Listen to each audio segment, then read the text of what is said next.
ঘুড়ি উড়ায় সবাই, দেখোনি আগে?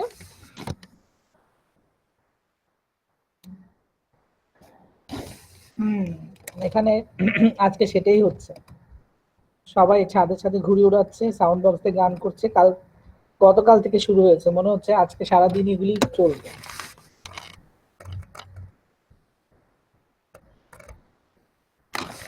লোকাল টার্ম হচ্ছে সাকরায়, ভালো টার্ম হচ্ছে পৌষ সংক্রান্তি।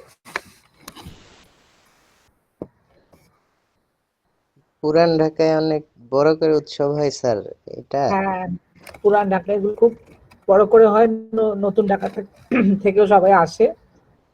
একদম পুরা আজকে জমজমাট অবস্থা। আমি ভয় পাচ্ছিলাম যে এত জোরে জোরে সাউন্ড বক্স বাজালে আমি ক্লাস ঠিক করে আসি।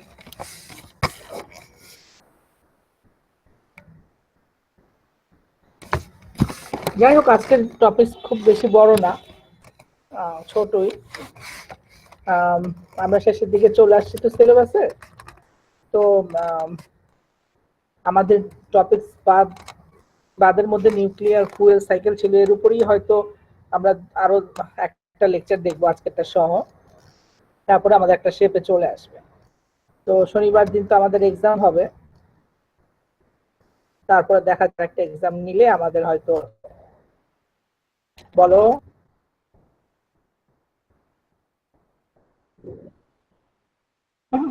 সবই কোনটা বাদ। তুমি যদি খেয়াল করে দেখো, আমাদের বইয়ের চ্যাপ্টার কিন্তু বেশি ছিল না, ম্যাক্সিমাম স্লাইড ছিল।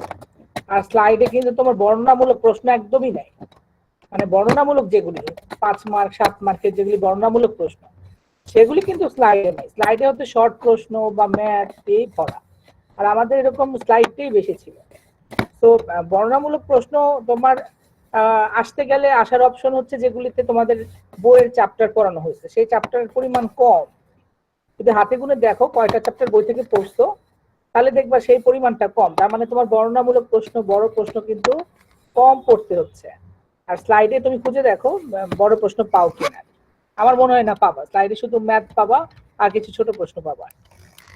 তো সেই হিসাবে তো মনে হয় না খুব বড় সিলেবাস। পাওয়ার প্ল্যান্ট করে আসছো না আগে?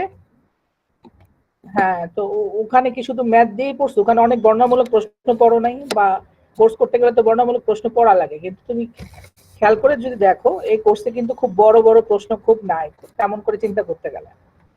তো সেই হিসাবে আমার মনে হয় না খুব বেশি তোমার কষ্ট হবে পরীক্ষা দিতে আর কি। তার উপরে তোমাদের অনলাইন পরীক্ষা, সো অনলাইন পরীক্ষা তো অনলাইনই, অনলাইন তো আর অফলাইনের পরীক্ষার মতো না। যদিও আমি অ্যাসাইনমেন্ট এখনো দেখিনি, কে জমা দিছে কে জমা দেয়নি। লেটে জমা দিলে তো নাম উঠেই থাকবে কে কত লেটে জমা দিয়েছে। আর দেখলে পরে আরো বুঝতে পারবো যে তোমাদের অবস্থানটা আসলে কোন জায়গায়, সেই হিসাবে কোশ্চেনটা করবো আর কি।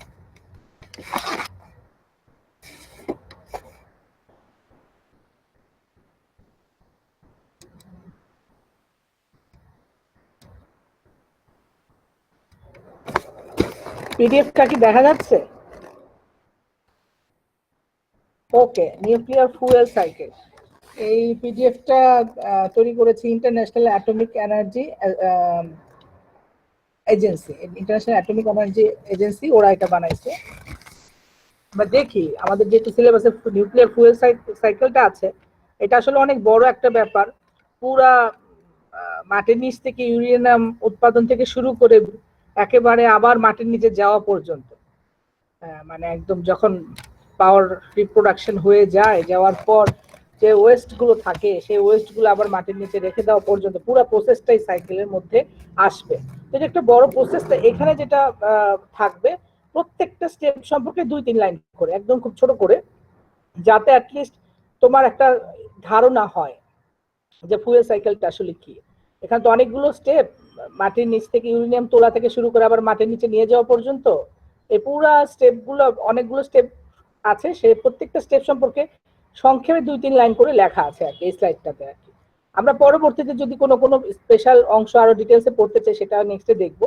আজকে হচ্ছে জাস্ট ইন্ট্রোডাক্টরি, প্রত্যেকটা স্টেপ সম্পর্কে আসলে কোন স্টেপে কি হয় ওভারঅল ধারণাটা আসবে।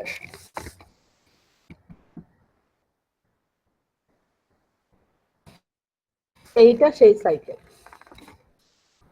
শুরু হয়েছে মিনিং থেকে, শেষ হয়েছে ফাইনাল ডিসপোজালে গিয়ে। ঠিক আছে,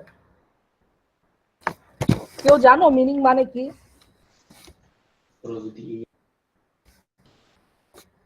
মিনিং মাইলিং স্যার মাটি নিচ থেকে কিছু তোলা স্যার।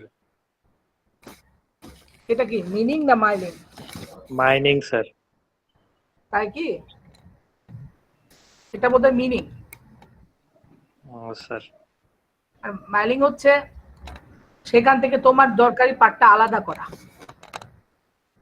মিনিং এ তুমি মানে কোনো মেটাল তুললা, সেখানে ইউরেনিয়াম থাকতে পারে, গোল্ড থাকতে পারে, আর অন্যান্য মিক্সড আকারে থাকতে পারে। এখান থেকে তোলার পর মাইনিং এর কাজ হবে সেখান থেকে ইউরেনিয়ামের পার্টটা আলাদা করা। এখন ইউরেনিয়ামের যে পার্টটা আলাদা করছো সেটা তো আর সরাসরি পাওয়ার প্ল্যান্টে তুমি দিতে পারবে না, সেটাকে প্রসেস করতে হবে। এখানে কনভার্সনে যাচ্ছে। কেন কনভার্সনে যাচ্ছে সেটা পরে গেলে ডিটেলস দেখতে পারবা। আমার কনভার্সনটা কেন জরুরি, মানে ইউরেনিয়াম হয়তো অক্সাইড আকারে আছে, তোমার দরকার শুধু ইউরেনিয়াম। এখানে আছে ইউরেনিয়াম অক্সাইড। প্রথমে ছিল ইউরেনিয়াম অক্সাইডের সাথে গোল্ড আর অন্যান্য কিছু, সেখান থেকে ইউরেনিয়াম অক্সাইড আলাদা করে আইলে সেই ইউরেনিয়াম ব্যবহার করা যাবে না। যদি খেয়াল করে থাকো, আমরা যতবার ফিশন বিক্রিয়া লিখেছি প্রত্যেকবার U35 লিখেছি, তার মানে 235 অ্যাটমিক নাম্বারে যেটা সেটাই কিন্তু লাগবে। এখন তোমার 238 বা অন্য কোনো সংখ্যার অ্যাটমিক আইসোটোপ আইসোটোপের পার্থক্য আছে, কোনটা রেডিও অ্যাক্টিভ আইসোটোপ কোনটা রেডিও অ্যাক্টিভ না, সেগুলি কিন্তু হিসাবের ব্যাপার আছে। শুধু ইউরেনিয়াম দিলাম আর সেটা দিয়ে কাজ হয়ে গেল, ব্যাপারটা তা না। সেই কারণে এখানে কনভার্সন করতে হয়। কনভার্সন করার পর হ্যাঁ বলো।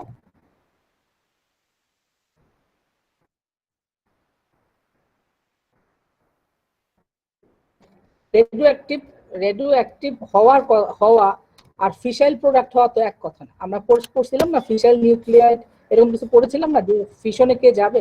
আমি যদি নিউক্লিয়ার পাওয়ার প্ল্যান্টে ইউজ করতে চাই আমাদের ফিশন বিক্রিয়া করতে হবে। তো ফিশন বিক্রিয়া যারা করবে তারাই তো সেরকম আইসোটোপ গুলোই তো আমার লাগবে। তো ইউরেনিয়াম অক্সাইডের মধ্যে যে ইউরেনিয়ামটা আছে সেই ইউরেনিয়ামে সবাই যে তোমার ওই ফিশন বিক্রিয়া করার জন্য যে আইসোটোপটা লাগে সেই আইসোটোপই আছে তা তো না, এখানে আরো ধরনের থাকবে। তো সেইখানে আমাকে আলাদা করে আমার ইনরিচ করতে হবে, যে কনভার্সনটা করছি ইনরিচের উদ্দেশ্যে। ইনরিচ মানে কি, আমার যেই আইসোটোপটা লাগবে সেটা সংখ্যায় বেশি থাকবে, কনসেন্ট্রেশনটা বেশি থাকবে। যেই আইসোটোপটা আমার লাগবে না তার কনসেন্ট্রেশন যাতে কমে যায়। একই ইউরেনিয়াম তার মধ্যে 235 এর পরিমাণ যাতে বেশি থাকে, 238 বা অন্য কোনো থাকলে সেটার পরিমাণ যাতে কম থাকে, সেই ঘটনাটা মানে ঘটানোর জন্য আমার ঘটনাটা ঘটে গেলে আমি বলবো ইনরিচড ইউরেনিয়াম। তার মানে আমার যেটা দরকার সেটা পরিমাণে বেশি আছে, কনসেন্ট্রেশনটা তার বেশি আছে। সেই ইনরিচমেন্টে যাওয়ার জন্যই আমার কনভার্সনটা লাগবে, কারণ কনভার্সন করে এটা গ্যাসীয় মাধ্যমে নিয়ে যায়, কারণ গ্যাসীয় মাধ্যম ছাড়া এই কনভার্সনটা করা পসিবল না। সো ওই মাইনিং থেকে যে ইউরেনিয়াম অক্সাইড আসছে সেখান থেকে আমাকে গ্যাসীয় মাধ্যমে কনভার্ট করতে গেলে এই কনভার্সন প্রসেসে যেতে হবে, তারপর সেখান থেকে আমাকে এনরিচমেন্টে যেতে হবে। এনরিচমেন্টের উদ্দেশ্য আমার যে ফিসাইল আইসোটোপ গুলো লাগবে সেটার পরিমাণ যাতে বেশি থাকে। এরপর বলছে ফেব্রিকেশন। ফেব্রিকেশন বলতে ওই যে আমাদের প্যালেট বানাতে হতো, মানে আমরা যদি খেয়াল করি নিউক্লিয়ার পাওয়ার প্ল্যান্টের ভিতরে কিছু ইউরেনিয়ামের রড ছিল, ওই রড গুলো কিন্তু ভিতরে অনেকগুলো প্যালেট দিয়ে তৈরি করা হয়েছে। মানে নিউক্লিয়ার পাওয়ার প্ল্যান্টের ওই যে ইউরেনিয়াম রড সেটা প্রস্তুত করার জন্য আমাকে এই যে ফেব্রিকেশন, ফুয়েল ফেব্রিকেশনে যেতে হবে আর কি। এখান থেকে যখন আমার ইউরেনিয়াম রডটা তৈরি হয়ে গেল তারপর আমি পাওয়ার প্ল্যান্টে দিয়ে দিলাম। এক সেকেন্ড।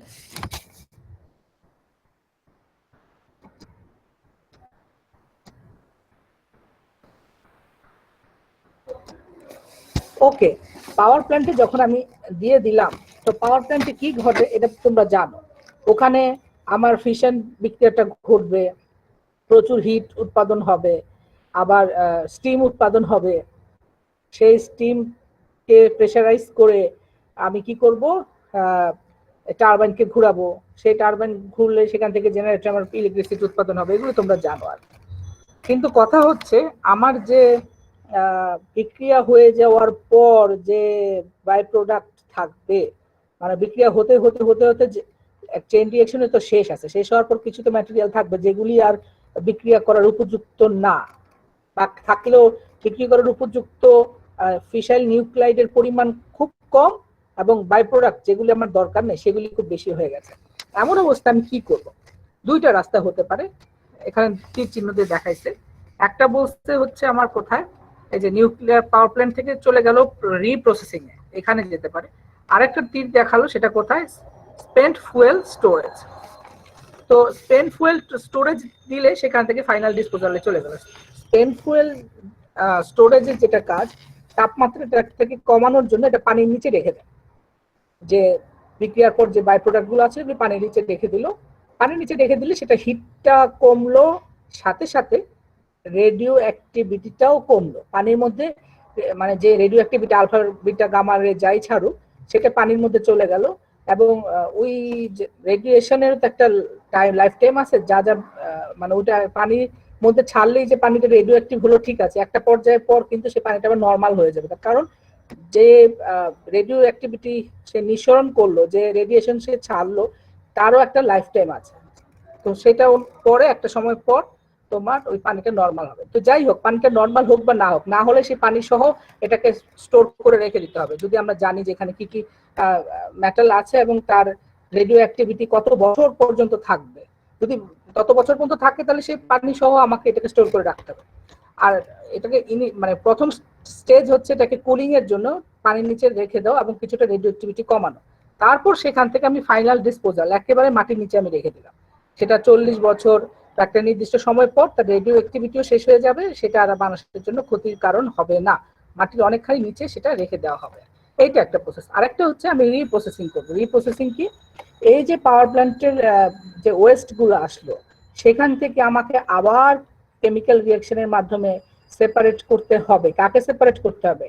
ইউরেনিয়ামের কোনো অংশ যেটা বিক্রিয়ার উপযুক্ত, ফিশন বিক্রিয়ার উপযুক্ত, এমন কোন ইউরেনিয়াম এখনো সেই ওয়েস্টের মধ্যে রয়ে গেছে কিনা, মানে আবর্জনা মনে করে যেটা ফেলে দিচ্ছি তার মধ্যে আসলেও কোনো গুরুত্বপূর্ণ বিক্রিয়ার উপযোগী ইউরেনিয়াম রয়ে গেছে কিনা।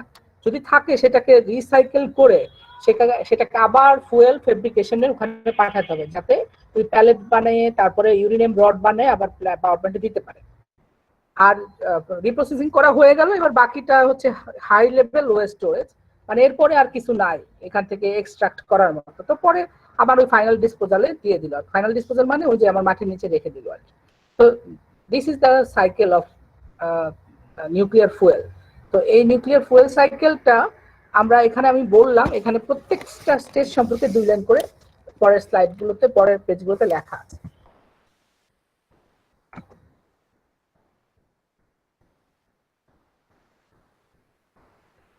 ইন্ট্রোডাকশনে তোমার একটা রিসাইকেল প্রসেস আর একটা রিসাইকেল ছাড়া সরাসরি সেই কথাগুলো এখানে লেখা আছে আর কি, এগুলো দেখে নিবা। যে মাইনিং বলতে কি বোঝায়, কোথায় কোথায় ইউরেনিয়াম বেশি পাওয়া যায়, ওই যে কাজাখস্তান, কানাডা, অস্ট্রেলিয়া, তার সাথে যে গোল্ড পাওয়া যেতে পারে, টিন পাওয়া যেতে পারে ইউরেনিয়ামের খনি থেকে যখন তুলবা রক সয়েল, তো সেখান থেকে আর কি কি একসাথে থাকে আর কি, সে মাটি থেকে তোলার নামটা মাইনিং এর কথা, মাইনিং বলছে।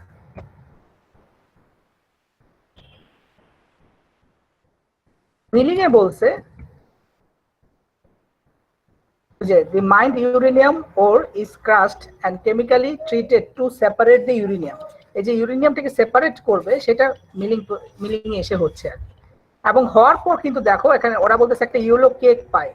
এই ইউলো কেকটার কিছুই না, একটা ইউরেনিয়াম অক্সাইড, এটা দেখতে হলুদ পাউডারের মতো, এই জন্য মানে ইউলো কেক বলতেছে, ঠিক আছে। তো এইখানে তুমি ইউরেনিয়াম অক্সাইড পেলা। এই ইউরেনিয়ামের অক্সাইডের মধ্যে তো আমার সব ধরনের ইউরেনিয়াম আছে, ইউরেনিয়াম 235 বা ইউরেনিয়াম 238ও আছে।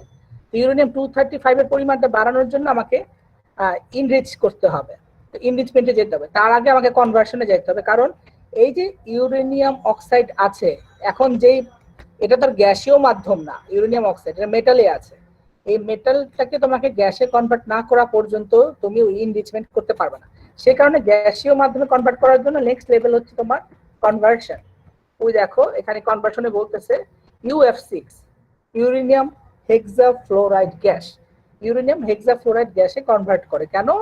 এটা করার পর আমি এনরিচমেন্টের উপযোগী হবে। গ্যাসীয় মাধ্যমে লাইটার আইসোটোপ আর হেভিয়ার আইসোটোপ 238 হেভিয়ার, 235 হচ্ছে লাইটার। তো এই হেভিয়ার আইসোটোপগুলোকে আলাদা করতে সুবিধা হয় গ্যাসীয় মাধ্যমে, সেই কারণে ইউরেনিয়াম হেক্সাফ্লোরাইড গ্যাসে কনভার্ট করে ইউরেনিয়াম অক্সাইড যেটা ছিল সেখান থেকে। এটাই কনভার্সন প্রসেসে হয় আর কি। তারপরে আমি এখানে যেটা বলবো যে ইনরিচমেন্ট, সেখানে যেটা করে ইউরেনিয়াম 235 এর পরিমাণটা বাড়ায়। কিভাবে বাড়ায়? ওটাকে স্পিনিং করে, ঘুরায়। ঘুরালে হল কি হেভিয়ার আইসোটোপ গুলো ওই ওয়ালের মানে সিলিন্ডারের ওয়ালে লেগে যায়, আর মাঝখানে তোমার এটা থাকে আর কি, ওই যে লাইটার যে ইউরেনিয়াম সেটা কিন্তু পায়। আর এটা একটা প্রসেস। আর একটা হচ্ছে একটা মেমব্রেনের ভিতর দিয়ে দেয়, তাতে হচ্ছে মানে ছাকনির মতো আর কি, যেটা ইউরেনিয়াম 235 যেহেতু তোমার লাইটার সে পাস হতে পারে, যে হেভিয়ার সে পাস হতে পারে না। তো এই দুই প্রসেসের মাধ্যমে কিন্তু তুমি 235টাকে আলাদা করতে পারো, বা ইউরেনিয়ামের যে অংশটা রাখবে সেখানে 235 এর পরিমাণটা তুলনামূলকভাবে বেশি রাখতে পারো।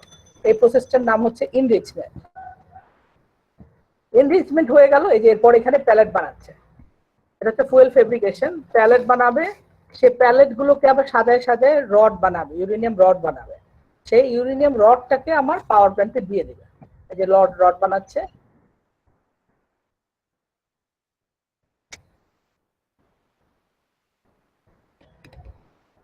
ইউরেনিয়াম 235টাই তো নিউক্লিয়ার ফিশন বিক্রিয়া করে, আমরা তো দেখে আসছি না একদম ফিশন বিক্রিয়ার চ্যাপ্টারে। তো 238টা আমার কাজে লাগে না, 235টাই কাজে লাগে। কিন্তু বাস্তবে আমরা 235 এর থেকে 238 এর পরিমাণটা বেশি পাই, সেটা আমার দরকার নাই।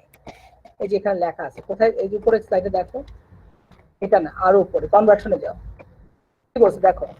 Natural uranium consists primarily of two isotopes. 99.3% is uranium-238 and 0.7% is uranium-235. তোমার দরকার 235 বা 238টা এখানে কিন্তু বেশি আছে। তো এই যে আমাকে যে to increase the concentration of uranium-235, uranium must be increased। তো তোমাকে uranium-235 এর পরিমাণটা বেশি হতে হবে। তুমি দেখো আমরা কিন্তু একটা ম্যাথ করে আসছিলাম যে কত পরিমাণ ইউরেনিয়াম দিলে কি পরিমাণ পাওয়ার উৎপাদন হবে। তো ওইখানে যদি ইউরেনিয়াম 238 দিয়ে হিসাব করো 1 গ্রাম দিলে কত বিদ্যুৎ, সেটা তো কাজে দিবে না, ওটা ইউরেনিয়াম 235ই হতে হবে। সেই কারণে কিন্তু অঙ্কের শেষ মুহূর্তে একটা কথা ছিল যে 235 মানে কত পার্সেন্ট ছিল, মানে টোটাল ইউরেনিয়ামে 235 কত পার্সেন্ট ছিল, সেই হিসাব করে কিন্তু পরে বিদ্যুৎ উৎপাদন পরিমাণটা কমে আসছে। ওই ম্যাথটা ওই জন্য, ওই কারণে ওই জন্যই দেওয়া হয়েছিল যে ইউরেনিয়াম যেটা পেলাম তার মধ্যে কিন্তু সবটাই 235 না 238ও থাকে। সেই কারণে 238টাকে অ্যাভয়েড করে 235টাকে নেওয়ার জন্য কিন্তু এনরিচমেন্ট প্রসেসে যেতে হয়। ওকে, সেখান থেকে প্যালেট করলো, প্যালেট থেকে রড করলো, সেই রডটা কিন্তু আমার পাওয়ার প্ল্যান্টে দিয়ে দিল, এই যে ইলেকট্রিসিটি জেনারেশন। এবার পাওয়ার প্ল্যান্ট কি করবে? পাওয়ার প্ল্যান্টের কাজ এখানে স্পষ্ট করে বলা আছে, হিটিং ওয়াটার, মানে ওয়াটারটাকে হিট করলো কেন? To generate steam. স্টিম কি করবে? টারবাইনটাকে রোটেট করবে। টারবাইন রোটেট করলে কি হবে? আমার ইলেকট্রিসিটি উৎপাদন হবে। এটা পাওয়ার প্ল্যান্টের পরে, এটা তোমরা জানো। তারপরে কি বলতেছে? Spent fuel storage. এখন যে ওয়েস্টটা রইলো সেটা খুব মানে খুব উচ্চ তাপমাত্রা সম্পন্ন এবং খুব রেডিও অ্যাক্টিভ। এটাকে পানির নিচে রেখে দিল যাতে ঠান্ডাও হয় এবং তোমার কি বলে পৃথিবীতে সরাসরি রেডিয়েশনটা না আসে, পানি একটা বাধার মতো কাজ করে। মানে রেডিয়েশনটা সরাসরি না আসার পানিতে যাতে থাকে, তো রেডিও অ্যাক্টিভিটি যদি ছাড়েও সেটা পানিতে ছাড়বে এবং সে তাপমাত্রাটাও কমবে। এরপরে সেটাকে দুই ভাবে স্টোর করতে পারে, একটা হচ্ছে মাটির নিচে, একটা হচ্ছে পানির মধ্যে, একটা ওয়েট স্টোরেজ বলতেছে। ঠিক আছে, সো এটা গেল। এখন কেউ কেউ বলতেছে যে না, এর মধ্যেও কিছু ইউরেনিয়াম রয়ে গেছে যেটা আমার বিক্রিয়ার উপযুক্ত, সেই জন্য তাকে রিপ্রসেসিং এ পাঠাচ্ছে। বলতেছে যে স্পেন্ট ফুয়েল আছে তার মধ্যে 96% ইউরেনিয়াম, কিন্তু এই 96% ইউরেনিয়ামের মাত্র 1% ফিসাইল ইউরেনিয়াম 235, মাত্র 1%। সেই 1%কে কেউ কেউ রিপ্রসেস করে আবার সেই ওই যে প্যালেট যেখানে বানাচ্ছিল ফেব্রিকেশন, ফুয়েল ফেব্রিকেশন, ওই স্টেপে চলে যাচ্ছে। আদারওয়াইজ যারা করতেছে যেটা পুরাটাকেই কি বলে স্টোরেজে পাঠায় দিচ্ছে। হাই লেভেল ডিসপোজাল, সেখানে পাঠিয়ে দিচ্ছে যে মাটির নিচে গর্ত করে কতখানি গর্ত করতে হবে, কতখানি সেই হিসাব আছে, করে সেটাকে দিচ্ছে যাতে আমার ডিপ আন্ডারগ্রাউন্ডে দিলে যাতে আমার রেডিয়েশনটা মানুষের কোনো ক্ষতি না করে। তো এইখানে এইটাই আমাদেরকে এই পিডিএফটায় খুব সংক্ষেপে প্রত্যেকটা স্টেপ সম্পর্কে 1-2 লাইন করে করে আমাকে কিন্তু বলে দেওয়া হয়েছে যে কিভাবে এই ফুয়েল সাইকেলটা চলে আর ইন্টারন্যাশনাল অ্যাটমিক এনার্জি এজেন্সি ওরা এটা এই পিডিএফটা দিয়েছে। তো অনেক আগের পিডিএফ, প্রসেসটা সুন্দর করে দেওয়া আছে। এই আর কি, কারো কোনো প্রশ্ন আছে?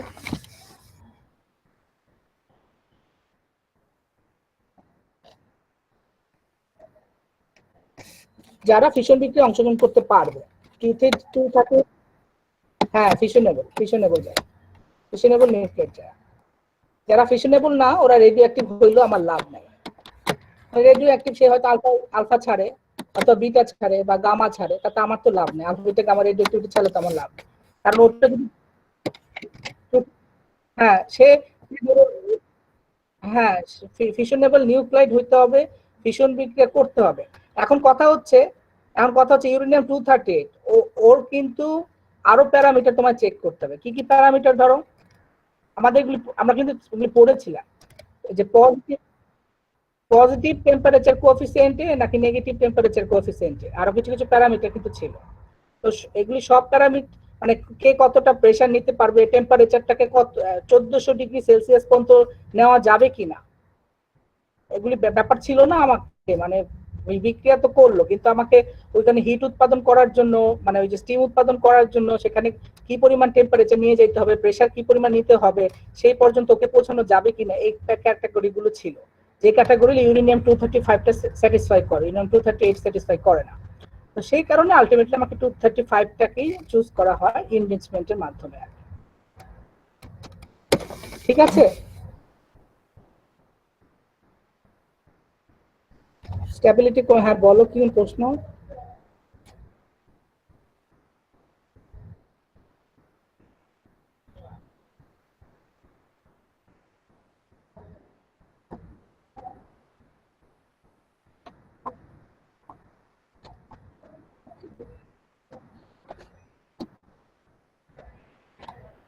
মানে এটা হচ্ছে তোমার অ্যাটমিক নাম্বার খুব কম হলেও তারা রেডিও অ্যাক্টিভিটিতে যায়, আবার খুব বেশি হলেও রেডিও অ্যাক্টিভিটিতে যায়। ওটা একটা কার্ভের মাধ্যমে মনে দেখানো হয়েছিল একদম ইনিশিয়াল শুরুতে, যে তোমার হাইড্রোজেন, ডিট্রিয়াম, ট্রিটিয়াম এদের খুব কম, এরাও যাচ্ছে। আবার খুব বেশি 235 238 তাতেও যাচ্ছে। কিন্তু মোটামুটি একটা সংখ্যা বলে দেওয়া ছিল, একটা নাম্বার, যে এই নাম্বারের উপরে হলে সাধারণত এরা রেডিও অ্যাক্টিভ হয় আর কি। তোমার প্রশ্নটা কি ছিল?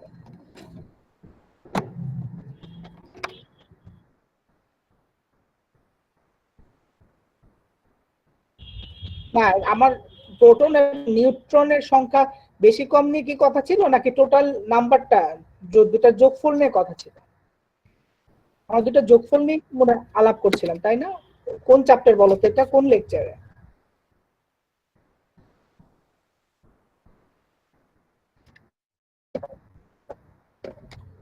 ওখানে বোধহয় টোটাল নাম্বারটা বলতেছিল 79 এরকম একটা নাম্বার বলছিল, যে ওই নাম্বারের বেশি হলে তারা রেডিও অ্যাক্টিভ হয়। এবং সেই নাম্বারটা স্পেসিফিক প্রোটন বা নিউট্রন না, সেটা হচ্ছে টোটাল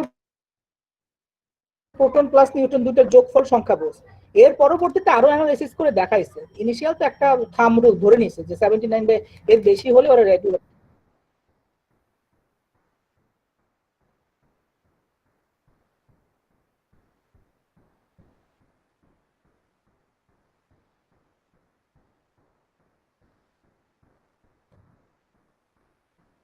হ্যাঁ হ্যাঁ, খুব কম হলে যে হবে না তা না, খুব কম হলেও হয়। এটা প্রথমেই বলা ছিল যে খুব কম হলেও যাচ্ছে, আবার খুব বেশি হলেও যাচ্ছে। কিন্তু খুব কমের মধ্যে কিন্তু খুব বেশি নাই, মানে কমের মধ্যে যারা রেডিও অ্যাক্টিভ পরিমাণ কিন্তু বেশি নেই, পরিমাণ কম। ম্যাক্সিমাম 79 সংখ্যার উপরে যারা যারা আছে তারাই রেডিও অ্যাক্টিভ আর কি, তারা রেডিও অ্যাক্টিভিটিতে যায় আর কি। আর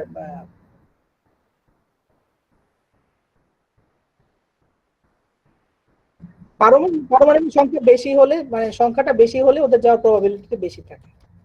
কিন্তু এরপরও আমাদের আরো অনেক মানে ওখানে আরো অনেক কি বলে, এটাকে কি বলে, যে অ্যানালাইসিস করে দেখাইছে যে তুমি যেগুলি বলতেছো প্রোটন নাম্বার, নিউট্রন নাম্বার, কোনটার পরিমাণ কি রকম হলে কি হবে না হবে, সেটা আরো অ্যানালাইসিস করে দেখাইছে। যদিও আমরা ওই ডিটেলসে মানে কোন চ্যাপ্টারে আমার এখন মনে নেই, স্ট্যাবিলিটির কিছু চ্যাপ্টারের মধ্যে আমরা এগুলো দেখছি না। তবে একটা থাম রুল ছিল 79 একটা সংখ্যার বেশি হলে হবে, আর খুব কম হলে হচ্ছে, কিন্তু ম্যাক্সিমামই সংখ্যাটা বেশি তারা কিন্তু যাচ্ছে রিঅ্যাকশনের দিকে, যারা বেশি তারাই কিন্তু যাচ্ছে। ইউরেনিয়াম 235 বা অন্য যারা আছে তারা কিন্তু যাচ্ছে বিক্রিয়ার দিকে, কমের দিকে বেশি নাই। হুম।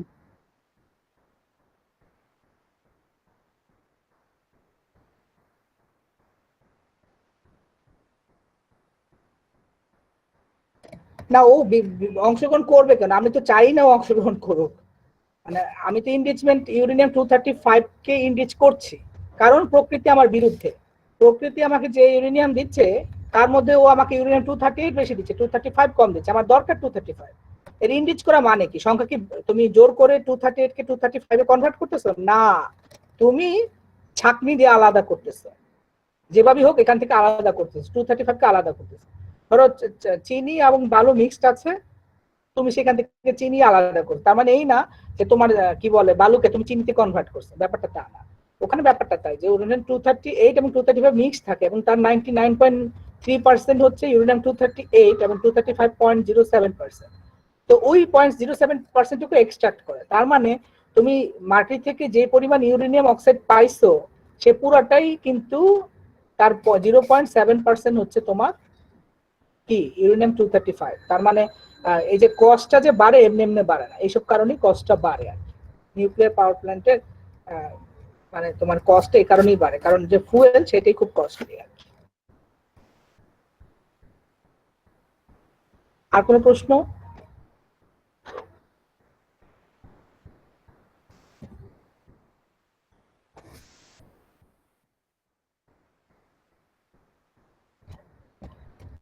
না, সরাসরি সরাসরি তুমি কেন দিবা? ওই যে আমি বললাম ওর এই প্যারামিটার গুলো আমার নেই, এখানে তো লেখাই আছে দেখুন।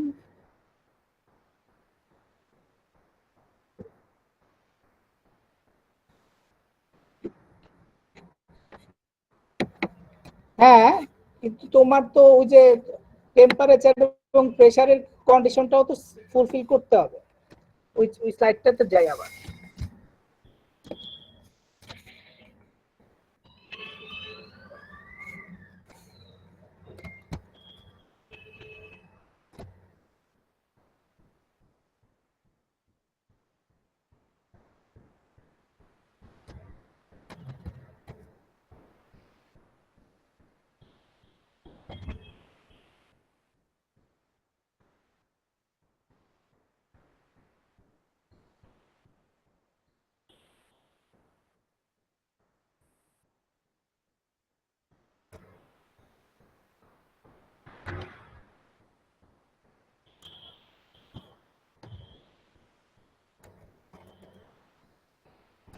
এখানে হয়তো লেখা থাকার কথা।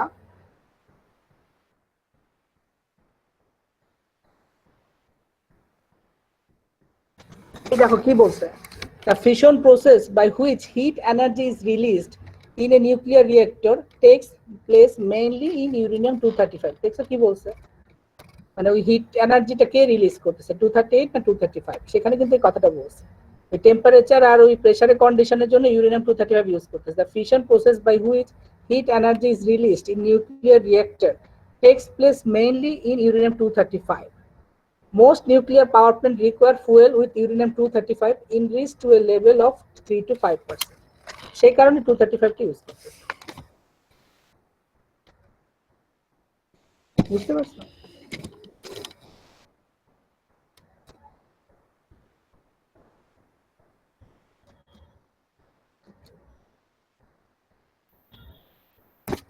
পাওয়ার প্ল্যান্টে আমার হিটটা কেন জরুরি বলতো? হুম, মানে আমার হিট জেনারেট না হলে আমার স্টিমটা জেনারেট হবে না। স্টিম জেনারেট না হলে আমারও টারবাইনটাও ঘুরবে না। তো আমার ওই টেম্পারেচার, পজিটিভ টেম্পারেচার কোএফিসিয়েন্ট কোন সব আইসোটোপের টেম্পারেচার কোএফিসিয়েন্ট এক না। মানে আমি টেম্পারেচার বাড়াইতে চাইলেও বাড়বে বা কমাইতে চাইলেও কমবে, সেই ব্যাপারটা সব জায়গায় সমান না। ওইসব হিসাব করে তারপর চালাতে হয়, সেই কথাগুলো এখানে লেখা আছে। ওকে, তাহলে আমি অ্যাটেন্ডেন্সে যাচ্ছি।